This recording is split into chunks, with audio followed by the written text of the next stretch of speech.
Hello everyone, and welcome to the Pisces Guide to Pop Culture. I'm of course your host, TJ.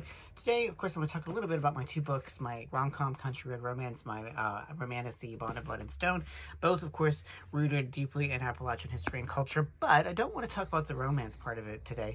I want to instead talk a little bit about the importance of women in these stories. And although of course they're MM romance, I do want to acknowledge that there are a lot of really important female characters in this book, whether in Country Red Romance, it would be Jared's mother, Joyce, whether it would be Jared's grandmother in that story as well, or if you look at some of the formidable women that emerge from A Bond of Blood and Stone, we have lots of really powerful women, whether it be Galeria, who is of course Titus's sister, or we have Helena, who is Aemon's mother, or his grandmother Eudora. So we do have these, wide range of very powerful women, and I want to acknowledge, for just a few minutes that I have here, the importance of powerful Appalachian women in my life. I was very fortunate to be raised largely by women.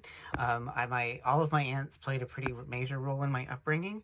If you follow me on Insta, you could see a picture of my mom's late sister, who I was very close to.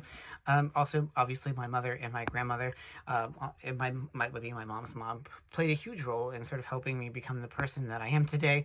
And so I think that, we who are, Appalachians, whether we still live there or whether we're expats, owe so much to the strong, formidable women who are the backbones of our communities, of our households, of our lives. And I think that's particularly true for queer folk, for whom often it is the women in their family with whom they feel the greatest bond and the greatest sense of attachment, which can be, a sort of a double-edged sword sometimes. I've, been I've had my fair share of run-ins with women in my family as far as my sexuality is concerned, but at their best, I think Appalachian women are often a sort of a landing place and a sanctuary for the queer kids, especially the queer men in their lives who may not always and often don't obey the normal, gendered expectations that are very common in rural places like Appalachia. So when I wrote these romances, obviously the primary relationship is between the two men, but it is also, I think, really important to acknowledge the wonderful, powerful, really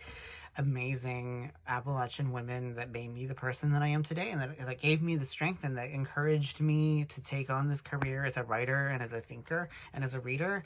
I think that I would not have been where I am today were it not for those extraordinary women. So since we are National Women's History Month, I just felt it was important to recognize that, and that hopefully both Country Red Romance and A Bond of Blood and Stone in their own ways are homages, and certainly I hope acknowledge just how important women are in my world, and I hope in yours as well. So anyway, thanks so much for joining me here at Pisces Guide to Pop Culture. Hope you all have a great night.